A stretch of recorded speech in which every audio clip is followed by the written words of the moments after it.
ఈ సమయంలో మనం మొదటి కొరింథీ పత్రిక 12వ అధ్యాయము 24వ వచనం చదువుకుందాం. సుందరములైన మన అవయములకు ఎక్కువ సౌందర్యం అక్కరలేదు. చాలు చాలు. దేవుని బిడ్డలారా, చూడండి, అపోస్తలుడైన పౌలు కొరింథీలో ఉన్న సంఘానికి ఉత్తరం రాస్తూ ఆయన పరిశుద్ధాత్మ కృపావరాల గురించి చెబుతూ ఆ తదుపరి 24వ వచనానికి వచ్చేసరికి ఆయన ఇటు రీతిగా అంటున్నాడు. ఏమంటున్నాడు? సుందరములైన మన అవయములకు ఎక్కువ సౌందర్యం అక్కర్లేదు అని చెప్తున్నాడండి.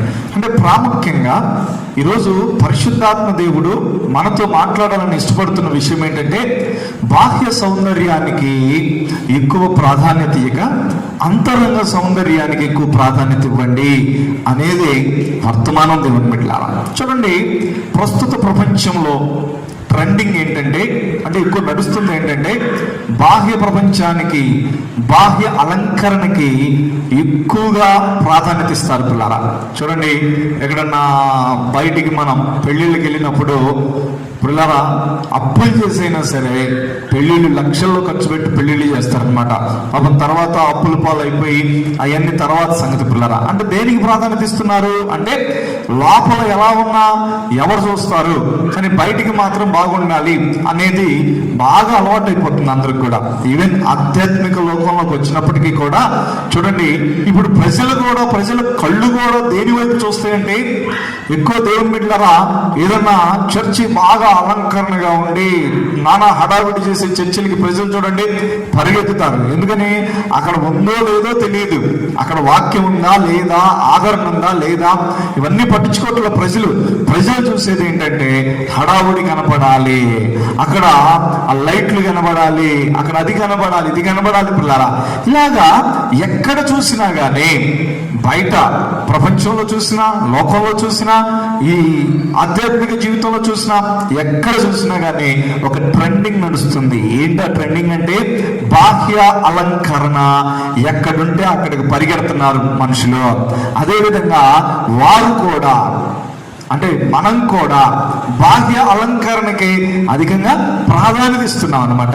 అయితే దేవుని పిల్లారా, ఈరోజు దేవుని యొక్క వాక్యం మనకు తెలియజేస్తుంది ఏంటో తెలుసా? చూడండి, సుందరములైన మన అవయములకు ఎక్కువ సౌందర్యం అక్కర్లేదు. వాస్తవంగా చెప్పాలంటే దేవుడు మనల్ని అద్భుతంగా సృష్టించాడు కాదా? ఇప్పుడు చూడండి, ఒక కోతిని తీసుకొచ్చి మనిషి కోతి నుండి వచ్చాడంటే ఎవరు నమ్ముతారు చెప్పండి? కోతి వంగి నడిచింది, మనమేమో చక్కగా నడుస్తాం.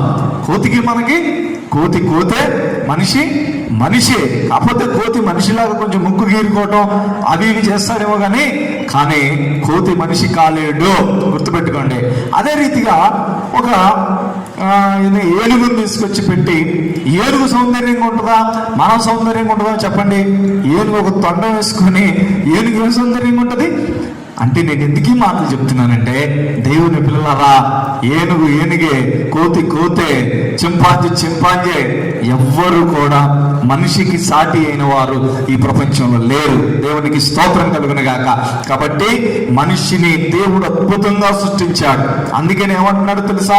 నువ్వు మంచిగా దేవుని చేతుల్లో మంచిగా సృష్టించబడ్డావు కాబట్టి నీవు ఆ అధికమైన బాహ్య సౌందర్యానికి ఎక్కువగా ఖర్చు చేయాల్సిన పని లేదు, ఎక్కువగా వెచ్చించాల్సిన పని లేదు. అంటే ఎందుకు ఈ మాటలు చెప్తున్నాను పిల్లారా? ఈనాడు మానవుడు బయటికి చూపించుకోవటానికి ఎంతో ప్రయాసలు పడుతున్నాడు. నేనంటాను అది తప్పు. దేవుడు నిన్ను సుందరంగా చేశాడు. దేవుడు నీకు కృపించినప్పుడు దాన్ని కాపాడుకోవాలని చెప్పేసి ప్రభు పేరిట ఒక దైవజనుడిగా నేను కోరుకుంటున్నాను. దేవుని బిడ్డలారా, చూడండి, బాహ్య సౌందర్యం అంటే దైవజనుడు ఏమంటాడు ఇక్కడ అంటే, సుందరములైన మన అవయములకు ఎక్కువ సౌందర్యం అక్కరలేదు. స్తోత్రం కలుగును గాక.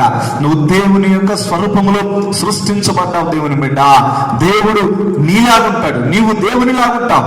కాబట్టి దేవుడు ఇంకా నానా హడావుడి చేసి ఇక్కడికి రాలేదు.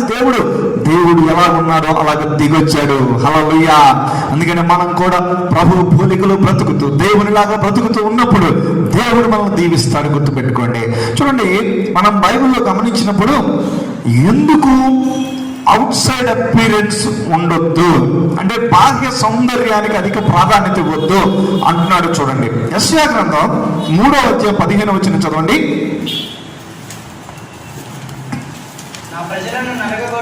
నా 3:15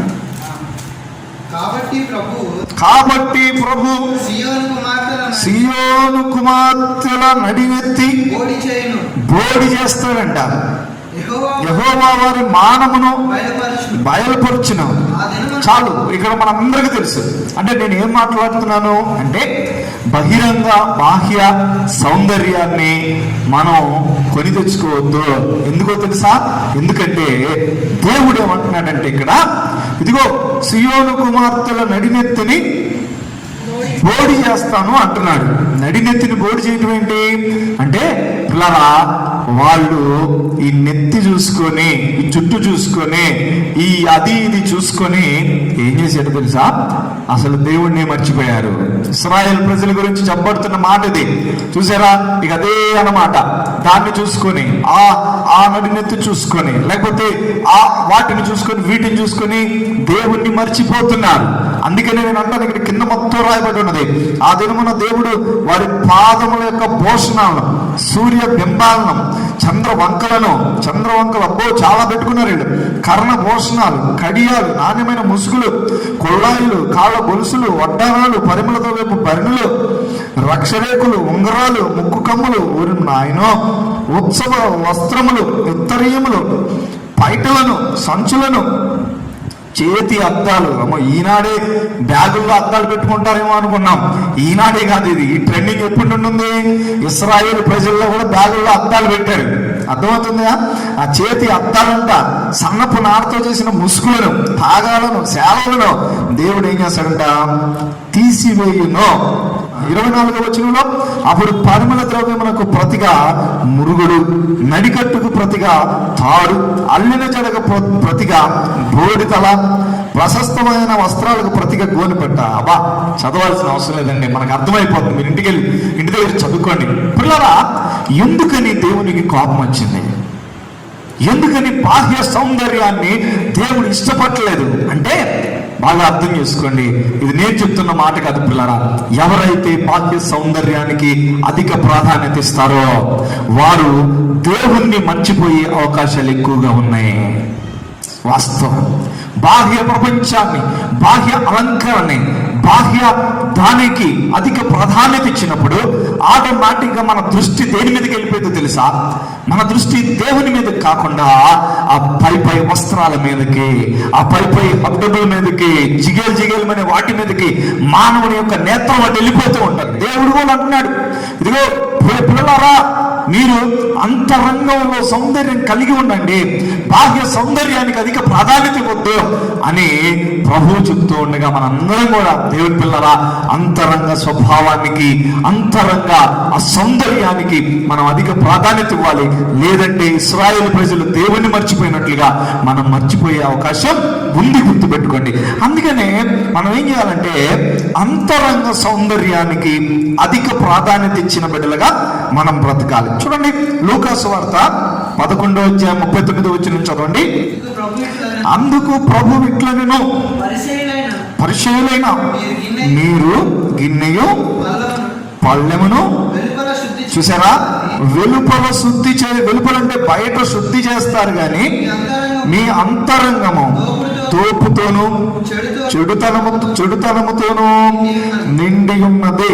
పిల్లరా, యేసు ప్రభు ఈ పరిచయులు, శాస్త్రులు వీరందరూ యేసు ప్రభు దగ్గరికి వచ్చేసి ఆయన అధిక ప్రశ్నలు అడిగేసి, ఆయన అది ఇది వాళ్ళేదో గొప్ప ఏమంటారు పవిత్రులాగా చూపించుకోవాలని అనుకున్నప్పుడు, అప్పుడు ప్రభు వారితో చెప్తున్న మాట ఇదనమాట. ఇదిగో పరిచయులారా, శాస్త్రులారా, మీరు లోపల మాత్రం కంపు కట్టింది మీ జీవితం, బయట ఎలా ఉంటుందంట? బయట బాగా రుద్దేసి దోపుతోను, సోపుతోను, వాటితోను, వీటితోను కడుక్కొని వస్తారు, కానీ అంతరంగంలో అది కుళ్ళిపోయింది అంటాడు. అందుకని ఇంకొక వాక్యంలో కూడా అంటాడనమాట, మీరు సున్నం కొట్టిన సమాధుల వలె ఉన్నారు. సమాధులు ఎలా ఉంటాయంట? బయటికి సున్నం కొట్టి అలంకరించబడి ఉంటాయి, కానీ సమాధిని ఓపెన్ చేస్తే కంపు కట్టిపోయింది. ఈరోజు క్రైస్తవ బిడ్డలు అలా ఉండకూడదని ప్రభు పేట మనం చేస్తున్నాం. హల్లెలూయా. పిల్లలు, మనం ఆధ్యాత్మిక జీవితంలో మనం మన జీవితాల్లో మార్చుకోవాలి. గుర్తుపెట్టుకోండి, ఈరోజు శనివారం మీటింగ్ పిల్లరా, మనం పరిశుద్ధాత్మ చేత నడిపించబడిన బిడ్డలుగా మనము బ్రతకాలి. అట్టి రీతిగా మనం ముందుకు సాగిపోవాలి. ఇప్పుడు కడవరి గడియలో ఉన్నా గుర్తుపెట్టుకోండి, ప్రభు ఎప్పుడు వస్తాడో తెలియదు. ఓ దేవుని బిడ్డలారా, ఈనాడు భయంకరమైన పరిస్థితుల్లో ఉన్నాం, ఎప్పుడు ఏమైతో తెలియదు. అందుకనే మనలో ఉన్న లోపాలను సరిదిద్దుకుందాం. ఈరోజు దేవుడు మాట్లాడుతున్నాడు, అంతరంగ సౌందర్యానికి, అంతరంగ శుద్ధీకరణకి, అంతరంగంలో శుభ్రంగా ఉండడానికి మనము ప్రాధాన్యత ఇచ్చుదము కాక. హల్లెలూయా. చూడండి, అంతరంగ సౌందర్యం లేకపోతే అంతరంగంగా మనము బలంగా ఉండటం అంటే ఏంటి? చదవండి ఒకసారి. మొట్టమొదటిది 51వ కీర్తన 6వ వచనం చదవండి. నీవు అంతరంగమున సత్యమును కోరుచున్నావు. చూడండి, బాగా అర్థం చేసుకోండి. అంతరంగములో ప్రభు ఏం కోరుతున్నాడంట? సత్యాన్ని కోరుతున్నాడు. మొట్టమొదటి అంతరంగాన్ని అలంకరించుకోవటం అంటే ఇదే. అంటే అంతరంగం అంటే ఏంటి? లోపల హృదయంలో. అది పిల్లల మన హృదయంలో దేవుడు ఏం చూస్తున్నాడు చెప్పండి? మన అంతరంగంలో దేవుడు మనల్ని ఏం చూస్తున్నాడు చెప్పండి? సత్యాన్ని కోరుకుంటున్నాడు. ఆమేన్. సత్యం అంటే ఏంటి? నిజం.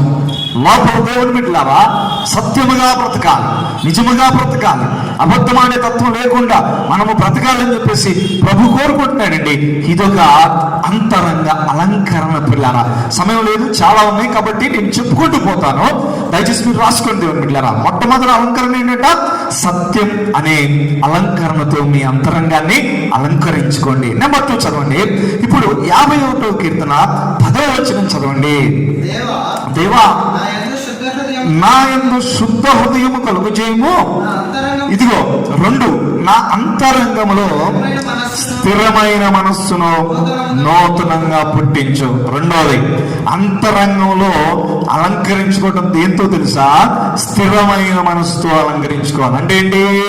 కొంతమంది మనసు అటు ఇటు ఉంటుంది అనమాట. అందుకని యాకోబు పత్రికలో ఉంటుంది, చదవబడినట్లుగా దిమనస్కులారా అంటాడు. దిమనస్కు అంటే ఏంటి? 2 మనసులు. అంటే ఒకరోజు ఈ మాట, రెండో రోజు ఆ మాట. ఒకరోజు ప్రభువా ఇక నేను చెయ్యనంటాడు, రెండో రోజు సరిగ్గా చేస్తానంటాడు అనమాట. ఇటువంటి మనసు వద్దు. కానీ ఎటువంటి మనసు కావాలి? అంతరంగ అలంకరణ దేంతో ఉండాలి? స్థిరమైన మనసుతో. చనిపోయేంత వరకు ప్రభు కోసం బ్రతికే మనసు, చనిపోయేంత వరకు దేవుణ్ణి వెంబడించే మనసు, ఇదే స్థిరమైన మనసు. 3వది చూడండి, కీర్తనల గ్రంథం 94వ కీర్తన 19వ వచనం చదవండి. నా అంతరంగమందు విచారములు హెచ్చగా నీ గొప్ప ఆదరణ నా ప్రాణమునకు నెమ్మది కలుగజేయుచున్నది. దేవుని బిడ్డలారా 94వ కీర్తన చూడండి 19వ వచనంలో మనం చూసాం. నా అంతరంగమందు విచారణ హెచ్చగా, అంటే అంతరంగంలో విచారణలు ఉన్నాయి. నిజమే, కొంతమంది బయటికి కనబడతారు కానీ వాళ్ళ హృదయంలో బాధ ఉంటుందండి, కష్టం ఉంటుందండి, చెప్పుకోలేని సమస్యతో బాధపడుతూ ఉంటారు పిల్లలు. కాబట్టి అటువంటి పరిస్థితుల్లో మనకేం కావాలంట? మన అంతరంగాన్ని దేనితో అలంకరించుకుంటే నీ విచారణ వెళ్ళిపోయింది అంటే ఇక్కడ అంటున్నాడు, నీ గొప్ప ఆదరణ నా ప్రాణమునకు నెమ్మది కలుగజేయుచున్నది. స్తోత్రం చెప్పండి. హల్లెలూయా. ఈరోజు ఈ వాక్యం వింటున్న బిడ్డ, నీ జీవితంలో విచారణ ఉందా? విచారం ఉందా? బలహీనత ఉందా? బాధపడుతున్నావా? ఎవరు చూడకుండా ఓ దిక్కుకెళ్ళిపోయి ఏడుస్తున్నావా? అయితే ఒక అలంకరణ ప్రభు నీకు ఇస్తున్నాడు. ఏంటట? దేవుని గొప్ప ఆదరణ నువ్వు పొందుకో. హల్లెలూయా. ఓదార్పును పొందుకో. దేవుడు తన వాక్కు ద్వారా ఓదార్పునిస్తున్నాడు, తన వాక్కు ద్వారా ఆదరణిస్తున్నాడు. కాబట్టి నువ్వేం చేయాలో తెలుసా?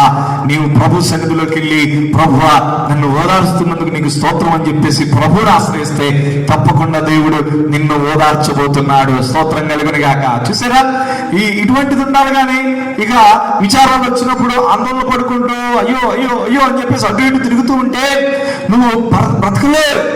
శ్రమ దినమందు కృంగిపోతే చేతగాల వాళ్ళం అయిపోతా.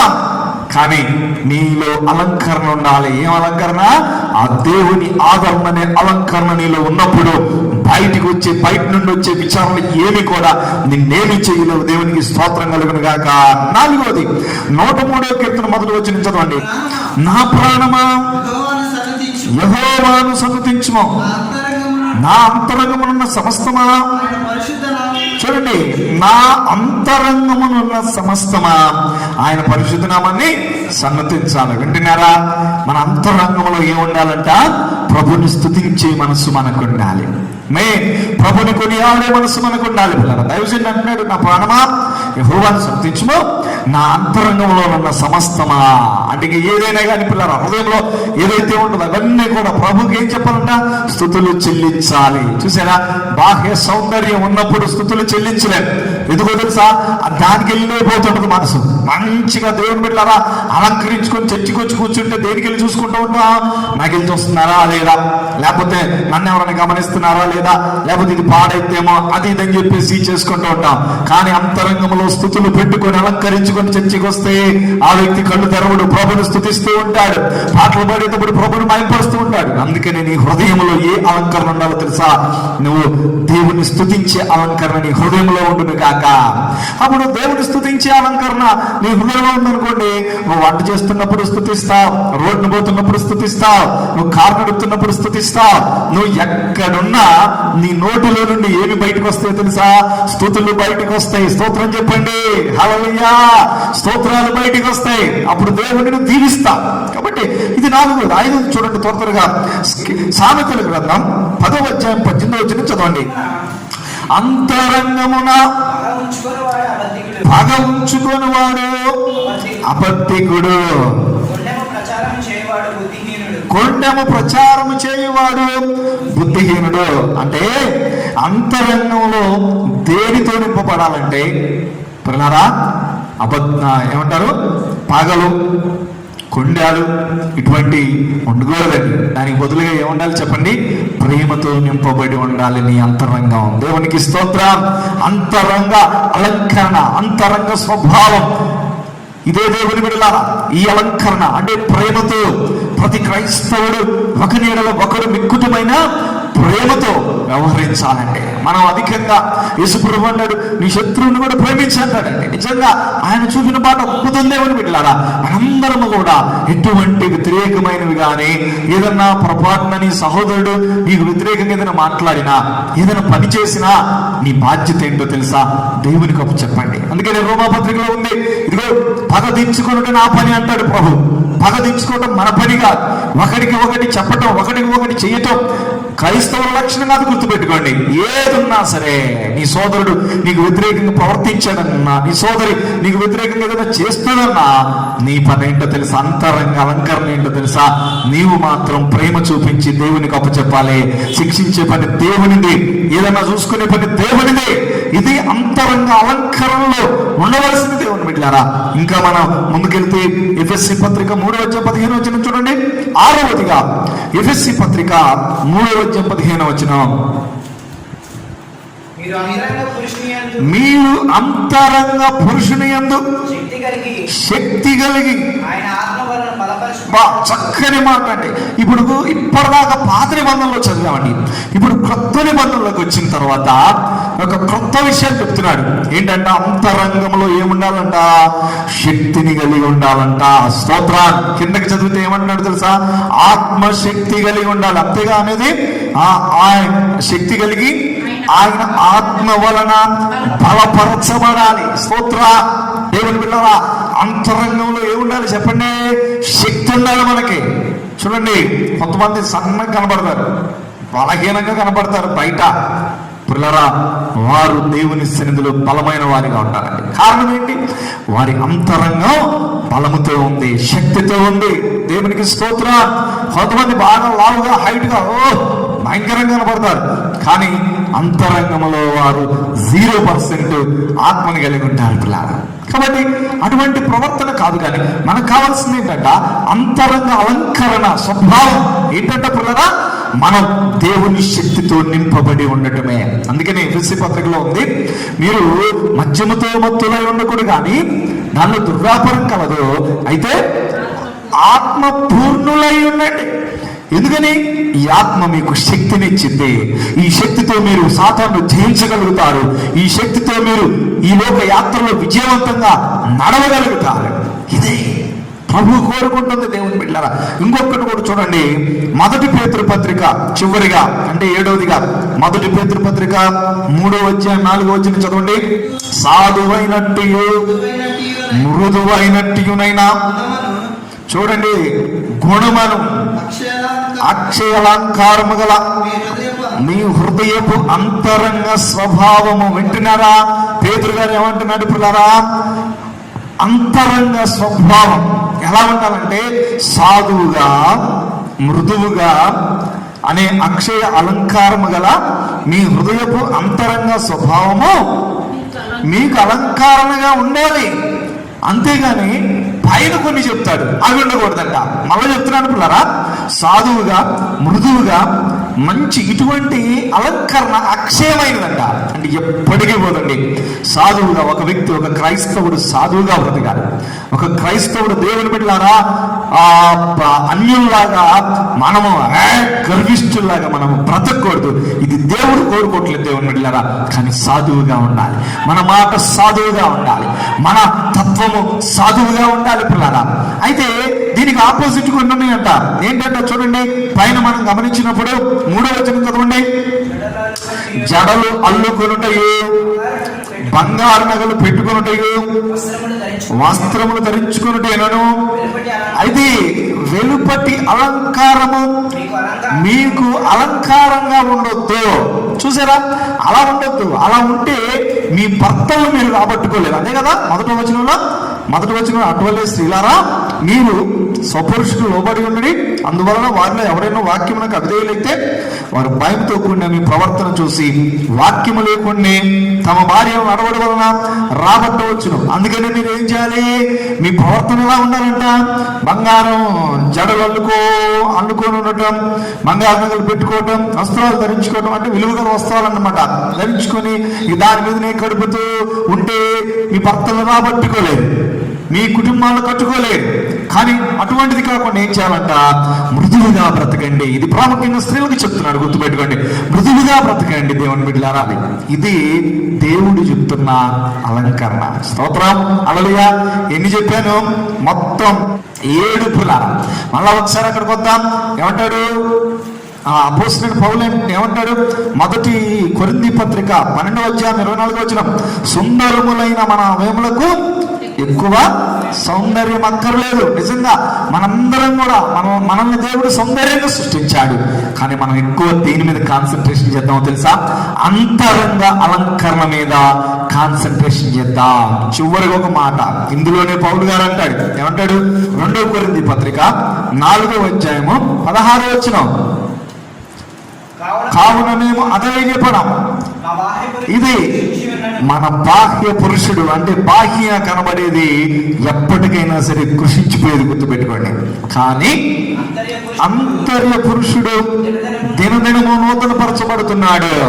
ఆమె పిల్లరా, ఈ బయటికి కనబడేది చివరికి మట్టిలోకి వెళ్ళిపోయేది. కాబట్టి ఎక్కువగా మీ ఆత్మీయ జీవితాన్ని పాడు చేసుకోకుండా, అంటే ఈ మట్టి దాని మీదనే కాన్సన్ట్రేషన్ చేస్తే మీరు దేవునికి ఎక్కువగా సమయం ఇవ్వలేరు.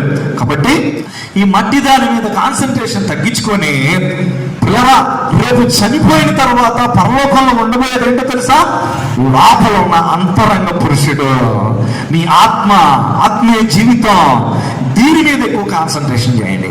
ఇప్పుడు చెప్పిన 7 రకాల అలంకరణలతో మీ అంతరంగ పురుషుని అలంకరించుకుంటే రేపొద్దున మనం చనిపోయి పైకి వెళ్ళిన తర్వాత, యేసుక్రీస్తు వచ్చిన తర్వాత పైకి వెళ్ళిపోయిన తర్వాత ఇవన్నీ కూడా నీకు ఎలా కనబడతాయో తెలుసా? పరలోకంలో నీవు చక్కగా మెరుస్తూ ఉంటావు. హల్లెలూయా.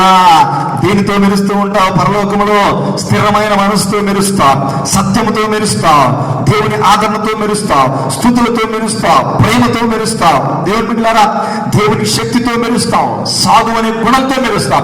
ఇవన్నీ పరలోకంలో బంగారు వీధులను తిరుగుతూ ఉన్నప్పుడు ఈ అలంకరణతో మెరిసిపోతూ ఉంటావు.